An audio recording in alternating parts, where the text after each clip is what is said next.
Video like जरूर कर लीजिए और ऐसे वीडियो लगातार फ्री में पाने के लिए चैनल को तुरंत सब्सक्राइब कर लीजिए और बेल आइकन को जरूर टैप कर लीजिए ताकि आगे भी सारे वीडियो आपको मिलते रहे। यूट्यूब में फॉलो करते हैं तो प्लीज ये वाला फ्री टेलीग्राम चैनल जरूर ज्वाइन कर लीजिएगा। सारे नोटिफिकेशन सारे अपडेट यहीं पे आते हैं, ध्यान रखिए। दोस्तों स्वागत है आपका स्टडी फॉर एग्जाम्स में।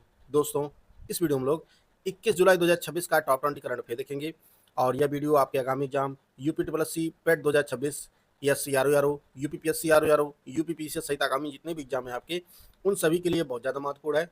तो आइए वीडियो शुरू करते हैं। देखते हैं आज का पहला प्रश्न हम लोग। आज का जो पहला प्रश्न है, अपार आईडी निर्माण में किस राज्य ने देश में पहला स्थान हासिल किया है? तो इसमें जो सबसे मोस्ट इंपॉर्टेंट फैक्ट है वह अपार, इसका फुल फॉर्म कई बार एग्जाम में पूछा जाता है। इसका जो फुल फॉर्म होता है automated permanent academic account registry. यह जो छात्र हैं एडमिशन लेते हैं उनके लिए एक आईडी तैयार की जाती है।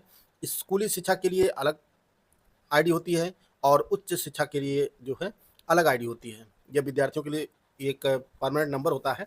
और उत्तर प्रदेश स्कूली शिक्षा और उच्च शिक्षा दोनों विद्यार्थियों के आईडी निर्माण में जो है पहले स्थान पर है देश में। इसका बी ऑप्शन सही है। और उत्तर प्रदेश में स्कूल शिक्षा के 2,95,90,359 विद्यार्थियों की जो आईडी बनाई गई है और उच्च शिक्षा के जो विद्यार्थी हैं उनकी संख्या लगभग 73,20,603 विद्यार्थियों की जो है यह आईडी का निर्माण किया गया है। और आईडी के निर्माण में जो है यह अपार आईडी के निर्माण में उत्तर प्रदेश पहले स्थान पर है। इसका बी ऑप्शन सही है। उत्तर प्रदेश सरकार के सूचना प्रौद्योगिकी एवं इलेक्ट्रॉनिक्स विभाग ने माइक्रोसॉफ्ट और 1M1B 1 million for 1 billion foundation के सहयोग से किस विश्वविद्यालय में राज्य के सबसे पहले ग्रीन स्किल एवं अप्लाइड एआई सेंटर की शुरुआत की गई है? तो इस सेंटर को जो है लखनऊ विश्वविद्यालय में स्थापित किया गया है। राज्य का पहला ग्रीन स्किल एवं अप्लाइड एआई सेंटर जो है यह लखनऊ विश्वविद्यालय में स्थापित किया गया है। इसका सी ऑप्शन सही है। उत्तर प्रदेश सरकार ने किस मिशन के तहत 30,10,000 से अधिक पांडुलिपियों को सत्यापित और दस्तावेजीकृत कर ऐतिहासिक उपलब्धि हासिल किया है? तो यह ज्ञान भारतम मिशन के तहत जो है इन जो पांडुलिपियां हैं इनको सत्यापित और दस्तावेजीकृत किया गया है। और देश में उत्तर प्रदेश पांडुलिपियों को सत्यापित और दस्तावेजीकरण के मामले में जो है पहले स्थान पर है। और इस मिशन को जो नाम दिया गया है वह ज्ञान भारतम मिशन के तहत जो है यह दस्तावेजीकरण किया गया है। और इस मिशन के माध्यम से उत्तर प्रदेश प्राचीन हस्तलिखित धरोहरों और ज्ञान परंपरा के संरक्षण और डिजिटलीकरण में देश में जो है राज्य अग्रणी बन गया है। उत्तर प्रदेश डी ऑप्शन इसका सही है, ज्ञान भारतम मिशन के तहत। लखनऊ में 83 एकड़ में एरोसिटी के विकास और निर्माण कार्य के लिए किस संस्था को जो है अधिकृत किया गया है? तो लखनऊ में 33 एकड़ में जो एरोसिटी स्थापित की जाएगी वह लखनऊ विकास प्राधिकरण एलडीए जो है इसे स्थापित करेगा। यह निर्माण कार्य जो करेगा वह एलडीए करेगा, लखनऊ विकास प्राधिकरण। उत्तर प्रदेश का पहला निजी प्राइवेट टेक्सटाइल पार्क राज्य के किस जिले में स्थापित किया जा रहा है? तो यह शामली जिले में। उत्तर प्रदेश के शामली जिले में जो है राज्य का पहला टेक्सटाइल पार्क स्थापित किया जा रहा है। और शामली जिले के कैराना तहसील के झिंझाना गांव में लगभग 27 एकड़ में जो है यह विकसित किया जा रहा है। राज्य का पहला टेक्सटाइल पार्क निजी है, यह निजी टेक्सटाइल पार्क। डी ऑप्शन इसका सही है। हाल ही में यूक्रेन की संसद ने किसी देश का नया प्रधानमंत्री नियुक्त किया है? तो यूक्रेन के जो नए प्रधानमंत्री नियुक्त हुए हैं वह सरही कोरेत्स्की नियुक्त हुए हैं, सरही कोरेत्स्की। बी ऑप्शन इसका सही है। दोस्तों अगर आप यूपीपीएससी लोअर पीसीएस 2026 की कंप्लीट तैयारी करना चाहते हैं तो इसके लिए ज्ञान सर एजुकेशन ऐप पर आपके लिए complete study material, test series and paid quiz का बैच लॉन्च किया गया है। यह बैच दोनों भाषाओं में उपलब्ध है। इसमें आपको कंप्लीट स्टडी मटेरियल मिलेगा, कंप्लीट 50 क्लासेस के नोट्स दिए जाएंगे, स्मार्ट बोर्ड पर रिकॉर्डेड क्लासेस मिलेंगी जिसका आपको अनलिमिटेड एक्सेस होगा। आप चाहे जितनी बार वीडियो देख सकते हैं और सब कुछ जो है कंप्लीट रिवाइज एंड अपडेटेड होगा। साथ में आपको 30 टेस्ट सीरीज दी जाएगी जिसमें 20 सेक्शनल होगी और 10 फुल लेंथ होगा। 3000 जो मोस्ट इंपॉर्टेंट क्वेश्चन होंगे उसकी क्विज भी कराई जाएगी। यह सब कुछ मिलेगा सिर्फ आपको 400 रुपये में। करना क्या, आपको ज्ञान सर एजुकेशन ऐप को इंस्टॉल करना है और उसमें जो पेड बैच का सेक्शन होता है उसमें जाकर जो है आप इस बैच से जुड़ सकते हैं, बैच में इनरोल हो सकते हैं और आप अपनी तैयारी को बेहतर कर सकते हैं। मणिपुर के वार्षिक कांग चिंगबा उत्सव के दौरान श्रद्धालु किन देवी देवताओं के पारंपरिक रथों को खींचकर अपनी श्रद्धा व्यक्त करते हैं? तो यह भगवान भगवान जगन्नाथ, भगवान बलभद्र और देवी सुभद्रा के रथ को जो है खींचकर अपनी श्रद्धा व्यक्त करते हैं। जैसे उड़ीसा के पुरी में जो जगन्नाथ रथ यात्रा निकलती है, सेम उसी तरह जो है मणिपुर का अपना उत्सव है कांग चिंगबा, बिल्कुल उसी पैटर्न पे है ये। और इसमें भी जो है भगवान जगन्नाथ, भगवान बलभद्र और देवी सुभद्रा का जो है रथ निकाला जाता है और श्रद्धालु उस रथ को खींचते हैं। ए ऑप्शन इसका सही है। भारतीय क्रिकेट कंट्रोल बोर्ड बीसीसीआई के सचिव देवजीत सैकिया को अंतर्राष्ट्रीय क्रिकेट परिषद आईसीसी की किस नवगठित कमेटी का चेयरमैन नियुक्त किया गया है? इन्हें आईसीसी गवर्नेंस रिव्यू कमेटी का जो है चेयरमैन नियुक्त किया गया है। सी ऑप्शन इसका सही है। बढ़ते अगले क्वेश्चन की तरफ। अगला क्वेश्चन है, भारतीय सेना 20 जुलाई से 7 अगस्त तक किस देश की मेजबानी में आयोजित होने वाले अंतर्राष्ट्रीय हवाई अभ्यास पिच ब्लैक में भाग लेगी? तो यह जो पिच ब्लैक अंतर्राष्ट्रीय हवाई अभ्यास है यह ऑस्ट्रेलिया के मेजबानी में आयोजित किया जाएगा। ऑस्ट्रेलिया की मेजबानी में आयोजित किया जाएगा और इसमें 19 देशों की वायुसेनाएं जो है भाग ले रही हैं। इसका ए ऑप्शन इसका सही है।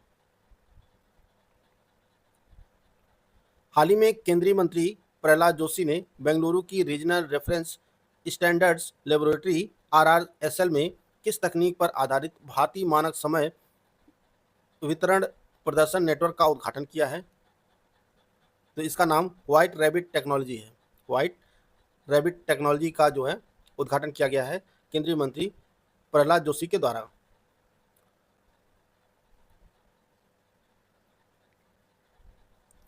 गोवा सरकार द्वारा कैसीनो के गेमिंग क्षेत्रों में प्रवेश के लिए निर्धारित की गई न्यूनतम आयु सीमा क्या है? तो गोवा सरकार ने जितने भी कैसीनो और गेमिंग क्षेत्र हैं उनके लिए जो निर्धारित किया है आयु सीमा न्यूनतम वह 21 वर्ष है। 21 वर्ष कम युवाओं को जो है वह प्रवेश वर्जित किया है गोवा सरकार ने। इसका डी ऑप्शन सही है। जुलाई 2026 में जम्मू कश्मीर के किस जिले के ऐतिहासिक भैरव यात्रा को भारत की राष्ट्रीय अमूर्त सांस्कृतिक विरासत सूची में शामिल किया गया है? यह राजौरी में ऐतिहासिक भैरव यात्रा निकाली जाती है, उसको भारत की राष्ट्रीय अमूर्त सांस्कृतिक विरासत में जो है इस सूची में शामिल किया गया है।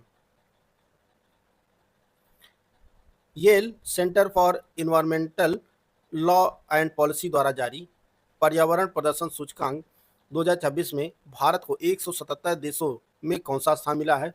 तो भारत जो है से 177 देशों में 176वां स्थान मिला है पर्यावरण प्रदर्शन सूचकांक 2026 में। और भारत जो है केवल लाओस से जो सबसे अंतिम पायदान पर है 177वीं रैंक है लाओस, उससे सिर्फ एक पायदान जो है ऊपर है, 176वां रैंक है भारत का। एस्टोनिया इस सूची में जो पहले स्थान पर है, इसके बाद लग्जमबर्ग है, उसके बाद यूनाइटेड किंगडम है, फिनलैंड, नीदरलैंड, ये सभी देश हैं। भारत की जो रैंकिंग है वह 176वीं रैंक है पर्यावरण प्रदर्शन सूचकांक 2026 में। केंद्रीय मंत्री गजेंद्र सिंह शेखावत ने हाल ही में किस राज्य में देश की पहली स्पेस एक्सप्लोरेशन गैलरी का उद्घाटन किया है? तो इसका जो उद्घाटन किया गया है यह मध्य प्रदेश में किया गया है। मध्य प्रदेश में जो है देश की पहली स्पेस एक्सप्लोरेशन गैलरी का उद्घाटन किया गया है।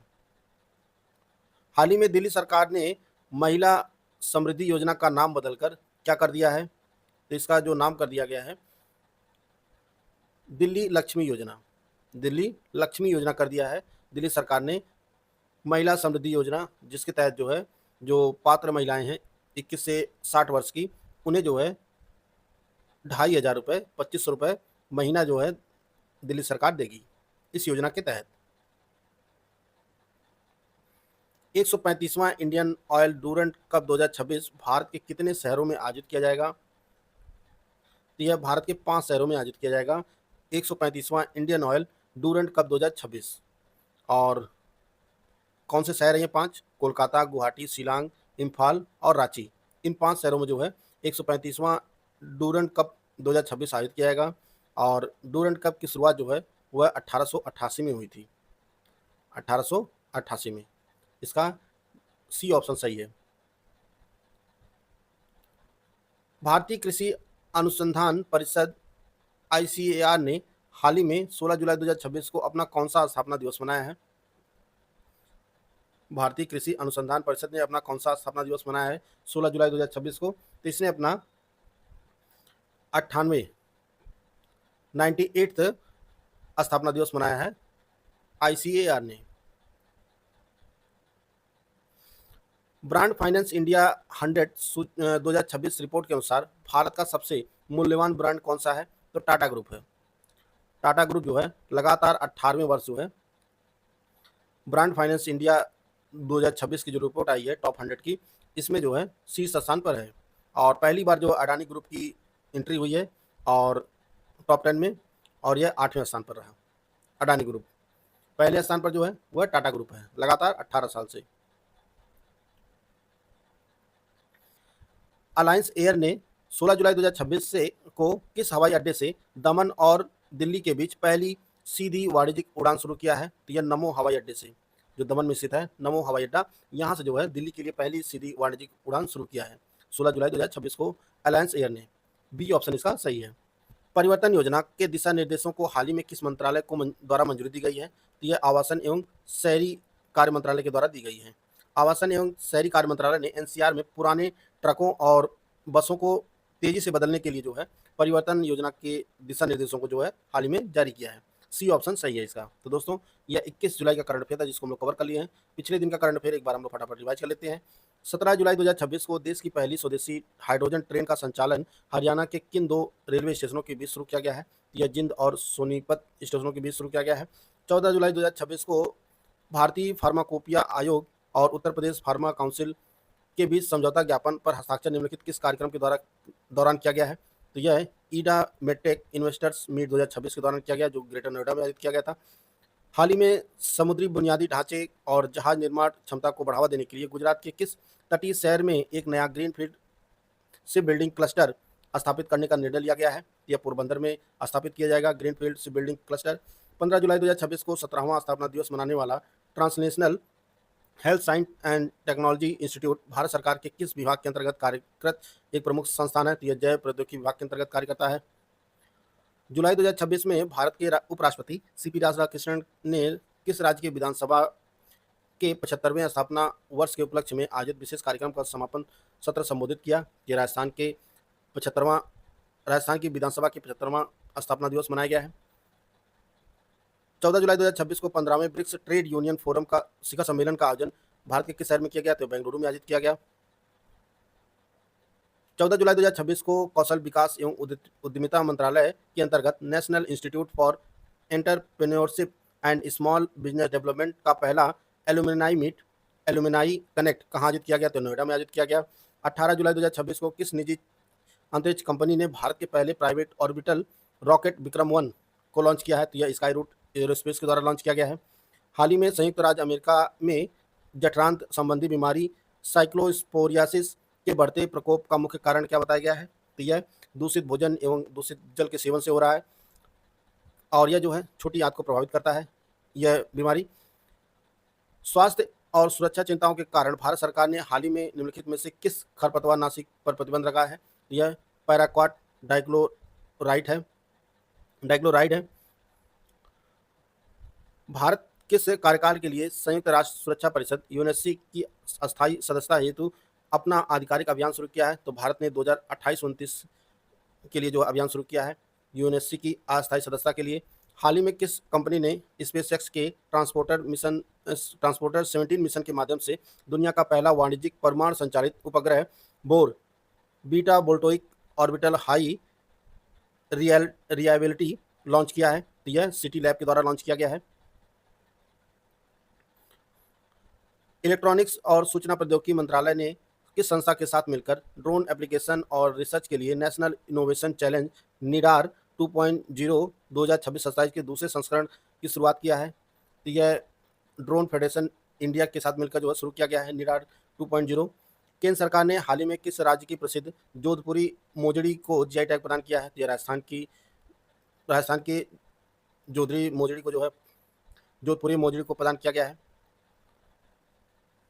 हाल ही में आईआईटी गुवाहाटी के शोधकर्ताओं द्वारा विकसित तकनीक के अनुसार दूषित पानी से सीसा लेड को अवशोषित करने के लिए कौन सा प्राकृतिक पदार्थ अत्यंत प्रभावी पाया गया है? तो यह साइनोबैक्टीरिया है। ईपीएफओ के लंबित विवादों के निपटारे के लिए हाल ही में किस नाम से एक बार का विवाद समाधान programme one time dispute resolution programme launch किया गया है? तो इसका नाम विश्वास 2026 है। 17 जुलाई 2026 को प्रधानमंत्री नरेंद्र मोदी द्वारा उद्घाटन किए गए दिल्ली अमृतसर कटरा एक्सप्रेसवे के महत्वपूर्ण हिस्सों की लंबाई कितनी है जिसे राष्ट्र को समर्पित किया गया है? तो यह 188 किलोमीटर लंबा है। नीति आयोग द्वारा जारी road map for building India as leading economy power house 2035 report में वह 2026 से 35 की अवधि के लिए कितने करोड़ रुपए के जैव अर्थव्यवस्था विकास कोष का प्रस्ताव दिया है? तो नीति आयोग ने 50,000 करोड़ रुपए के जैव अर्थव्यवस्था विकास कोष बायो इकोनॉमी डेवलपमेंट फंड का प्रस्ताव दिया है। भारतीय नौसेना 22 जुलाई 2026 को माहे श्रेणी के किस नए पनडुब्बी रोधी उथले जलपोत को औपचारिक रूप से शामिल करेगी? तो ये इसका नाम मालवन है। 16 जुलाई 2026 से भगवान जगन्नाथ रथ यात्रा का शुभारंभ किस राज्य में स्थित 12वीं सदी के ऐतिहासिक मंदिर से हुआ है? तो यह उड़ीसा के पुरी मंदिर से जो है भगवान जगन्नाथ की रथ यात्रा निकलती है। तो दोस्तों आज का करंट अफेयर है जिसको हम लोग कवर कर लिए हैं। वीडियो आपको अच्छा लगा तो लाइक कर सकते हैं, चैनल को सब्सक्राइब कर लीजिए। मिलते हैं नेक्स्ट वीडियो में, तब तक के लिए जय हिंद जय भारत।